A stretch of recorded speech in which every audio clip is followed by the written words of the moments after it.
Let's unbox the Funko Pop vinyl figure of B2EMO from Andor Season 1. Varykino. If it's Star Wars, we collect it. Hello there, thanks for visiting Varykino. After a recent rewatch of the fantastic Andor series, I am quite determined to get as much Andor merchandise in my Star Wars action figure collection, and that also includes my Funko Pop vinyl collection. I thought I was mistaken. I thought maybe I had missed some Andor series Funko because I only have 3 in my collection, and all 3 are convention exclusives. I thought maybe perhaps I had missed a release, but as far as I can tell, there really are only 3 Funko Pop vinyl standard figures from the Andor series. So this is the 3rd one that I have yet to open. B2EMO, he's so adorable, really cute. I want to get him out alongside the other 2, which were the Cassian Andor and Valsatha figures as well.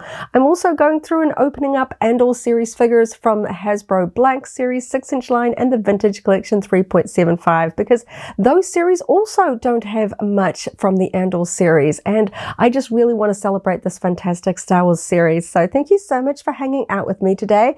Coming up really soon, I'll take a closer look at this really cute B2EMO Funko figure. We'll check out all of the details, but first let's take one last look at the packaging.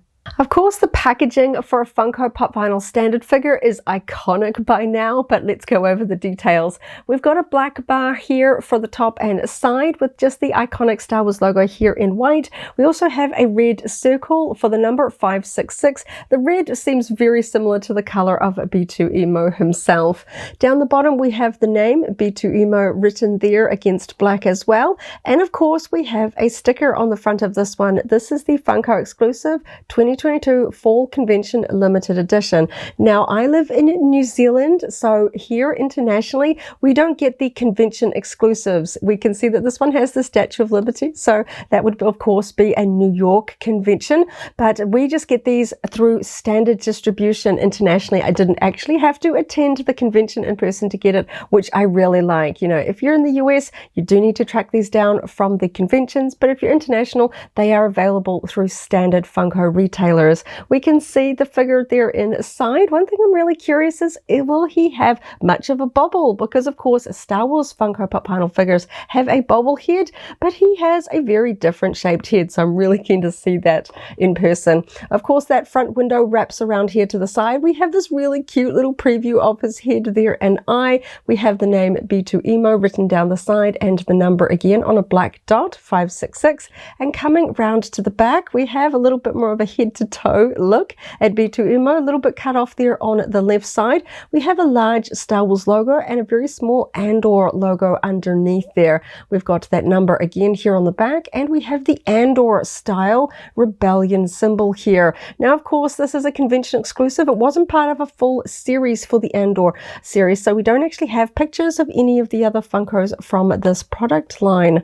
Moving on to the side, this is my favorite side of Funko packaging. Here we have a full proper view, stylized sort of artwork of the actual figure without the base, of course. They're really cute. We can see lots of details there. We have the name and the number, and again, it's just a plain background here. No texture or sort of speckly star sky or anything like that. And on the top, again, we just have that cute little preview there of B2EMO's head peeking out there, a little bit plain. I kind of wish there was a Star Wars logo here on the top just to kind of fill in that space. Of course, the underside's just the barcode and all of those sort of copyright details there.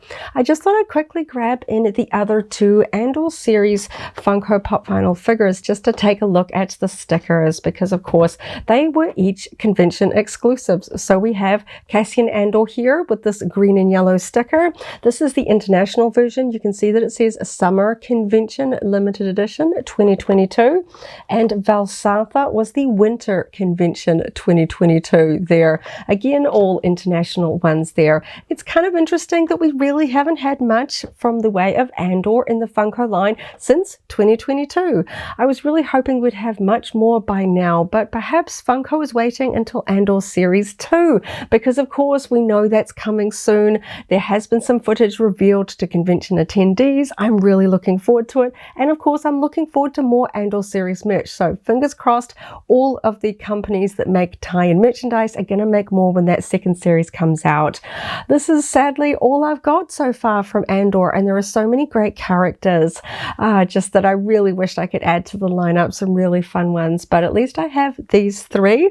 And sometimes it can be hard tracking down convention exclusives, but thankfully I was able to get all of these three, not too tricky for an international fan. So let's get B2EMO out of his packaging so we can check out all of the adorable details. As usual, I'm going to open my box up from the underside because there's generally a little bit of a wrinkle that happens on these flaps. Just a little bit caught there. There we go. I do try and keep my boxes all nice because I use them as part of my displays. He's a little bit tight in here. Let's get this out. Oh, it's very tight. Okay, here we go. And the cardboard insert behind it has also that Andor series Rebellion logo, which is quite nice there. A lot of red tones for this particular packaging. And there he is. He looks so cute. Okay, let's pop him out of the plastic tray. There we go. Oh, and he does have a bobble head. I'm so glad. I was a little bit worried. He looked so short in the box. It was a little bit hard to see. It kind of looked like he was just sort of pressed down there and I couldn't see any spring. But yes, he does have a bobble head. Okay, so I'm just going to quickly put the packaging away and we'll go over all of the details. He looks so cute. B2EMO is so cute out of the box and there is so much to go over here. He feels quite small. I have a couple of other Funko Pop vinyls to do a little bit of a comparison in a short little while. I just want to go over all of the details. And the first thing that really became apparent when I got him out is he's not actually just pointing forward straight on. You can see the front of the Funko stand here, the Star Wars one here with the logo here. The logo is printed really nicely here on the front. And he's actually turned to the side. He's not facing straight forward, which I don't know. I just didn't really notice there. Because of course, when you pose him facing forward, you hide his yellow foot there. Of course, he's a little bit dinged up. He has a replacement foot here in the back. So yeah, that's all kind of a little bit hidden there in the back if you sort of position the stand facing forward, like myself and I'm sure many other collectors would when you sort of line them all up on your shelf. And the other thing I noticed is that the color tone compared to the box is a little bit muted. I was expecting perhaps a little bit of a sort of a brighter red. Sometimes, you know, the plastic and the lighting inside the boxes sort of obscures some details. I wasn't sure if it was as sort of muted as it looked through the plastic, but it does actually look like that. Of course, this is now sort of 2 years old, back in 2022, but I do keep my Funkos away from light, especially direct sunlight. So this isn't fade due to age. This is how I got him, you know, fresh. So let's go over the details. I just can't get over the cute little bobble head. I was really not expecting it to really move much at all. I thought maybe I could move it or tip it, you know, with my fingers and actually sort of manually do it, but it's actually bobbling quite well, which I'm really happy about. So B2EMO can kind of compact down. Here we have him kind of in his full taller state where we've got all of the sort of midsections exposed here. And there's a lot of detail going on here. We've got dark metallic, a bright metallic, and even some color accents here in this mid-strip sections here.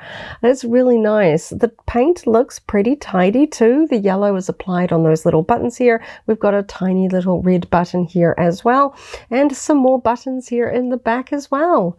Everything's looking really nicely aligned, very cute. And of course, here on the red midsection, we have sort of a weathered pale green stripe here as well, a sort of a painted line which has been weathered with age and use, which matches some of the green paints sections that we have here on the head. I'm used to saying sort of dome when it comes to droids, but it's more of sort of a flat tray really, so I'll just keep calling it his head. There we can see those green sections there, and there is sort of a little bit of an overall kind of weathering. You can kind of see it in some of the sort of dings and nicks here on the top. We've got a lot of damage. This poor droid has gone through a lot, and you can kind of see it accenting some of it down here on the feet as well.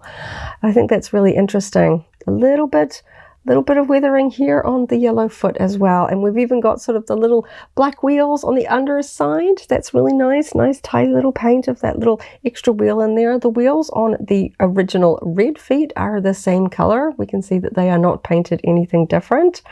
And for the sort of part here of the head, when we sort of match that all up, I can see that that is the dark metallic color that we see on these sections here. Perhaps a little bit darker, but enough to give a contrast to the black of these little two eye sections here.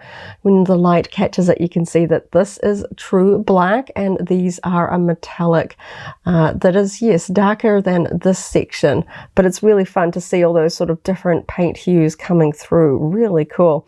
It looks like he is glued on well. Sometimes when the attachment points are very close to the edge, I'm always a little bit worried about glue and things like that, because it can kind of draw the eye in an unfortunate way. And of course, because he doesn't really have a chin of sorts, you can see that attachment sort of stalk there with the spring there. But you know, I'm just so happy that he does actually bubble. I don't mind sort of being able to see it. A spring feels a little bit more sort of mechanical, so it works. You know, I'm sure there's springs and cogs and things like that in Droid, so I like it. This poor little guy, all that damage, all the sort of weathering parts to it, it's just so cute. I loved him in the show. I'm really hoping we see more of him in season 2. This is such a cute little figure. So apart from the slightly muted red color, I'm really happy with this. I think it's interesting that it's not posed facing forward there. And of course that Star Wars logo is looking really nice and tidy. The Star Wars logo actually looks a little bit more white than the silver paint than I usually spot on the sort of plaque here on the front. It's not really catching the light like a metallic finish would. That's a little bit interesting. But other than that, it's painted really well. He goes together looking, I'm sure this is not really going to show up on camera, looking through, you might be able to see the light catching. There is a little bit of glue that has kind of spilled from this foot towards the center, and I can just make that out with my eyes in person. It's so hard to see because it's really low and close to the body, and of course I could barely see it because it's hidden quite well underneath. Just that little splodge from behind here in this foot just catches the light every now and again, but yeah, that's so minimal. The rest of it looks great. And of course, that is the trick, isn't it? When it comes to convention exclusives, you don't generally get too much choice. You don't see, generally, for us here in New Zealand, we don't get many of these in the local stores. There's generally sort of one, that's what you get if you want to grab it. You got to grab it quick and add it to your collection. So really happy that this one had a good box, a good figure inside. Nothing's broken. He looks great. He's been through some trials, of course, but he looks great. Of course, trials as in the show, because he's looking pretty beat up. But then, of course, we see a lot of droids in Star Wars having a bit of misadventure. We see 3PO getting sort of blown up and missing his leg in places and things like that. He looks cute. I kind of want to cheer him up because of course he is a little bit sad and a little bit anxious on the show. So I have a couple of the other Funko Pop vinyl figures from Andor, but there's one that I really want to compare him to, and that is R2-D2. So this R2-D2 is from the 2-pack that was a convention exclusive alongside R5-D4. So he has some weathering, but I really wanted to see the difference here. So he is a droid. He is facing forward here rather than this one, which is tipped to the side. So I thought that was kind of interesting. My brain was a little bit, I wasn't sure if I was tricking myself about whether the astromechs were tuned on the base like this one is. And you can see just how short he is compared to even R2-D2. Of course, R2-D2 is shorter than a human Funko Pop vinyl figure here as well, but he's even shorter more again. And I just want to take a quick little look at these two plaques here. This one just, yes, that one is a metallic silver. I can see that. And this one just looks a little bit more white. That's interesting. I'm not sure if that's just a slight misprint or perhaps they did that for these ones. Yeah, so These look really cute together, but of course I'm going to put B2EMO next to the other Andor characters. So I'm just going to grab in Cassian. Of course, Cassian being a guy character, he is a little bit more standard in height.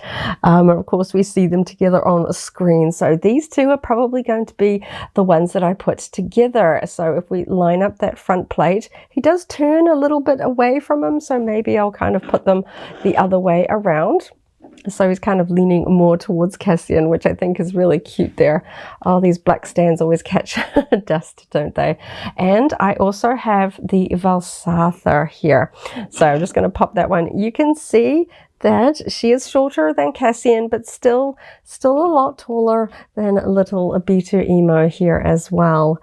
These look really cute all together. I might do a display something like that with the little short droid here in the front. It is kind of sad that these are the only 3 that were sort of available for fans that really want to celebrate the Andor series, because, you know, Andor was just a fantastic show. I'm looking forward to the series too, and there were so many great characters. Of course, I feel sad that B2EMO does not have Marva to go with him. You know, those two always want to be together, and there was some really fun other characters. Of course, Kino Loy and so many others in the show.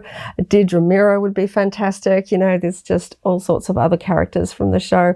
I'm really hoping we get more in the future. Funko do tend to focus on, you know, sort of popular, whatever is the most recent Star Wars film and things like that. But every now and again, we get some sort of throwbacks and things like that. So I'm really hoping that they will go back and give us some more characters from the Andor series, because these guys look fantastic, but they look a little lonely, just the 3 of them together. I definitely want some more to add to my Andor Funko collection, but I'm really happy with this one. He looks really cute.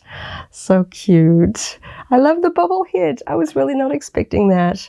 So this was a really fun, a little bit simpler, but you know, I treasure all of my Star Wars collectibles, and I really like to take each one out of their packaging and get to know them before I put them on display. This is about as close as kind of playing with my Star Wars toys as I get, and I really like to go over all of the details and really appreciate them before I sort of take that sort of sentimental step of deciding where they're going to live in my display. And he's really cute. I liked taking the time to get to know him a little better, and I'm going to be adding him to my display very shortly. So thank you so much for hanging out with me today as I opened up another Star Wars Funko Pop vinyl figure, checked out all of the adorable details, and had a lot of fun. I hope you have a wonderful morning, afternoon, or evening wherever you are in the galaxy, and let's hang out again very soon for more Star Wars fun. May the Force be with you. If you're a Funko Pop vinyl fan, I've also unboxed the Cassian Andor figure. That video is linked here in case you haven't already seen it, as well as a whole Funko unboxing playlist. This is the way.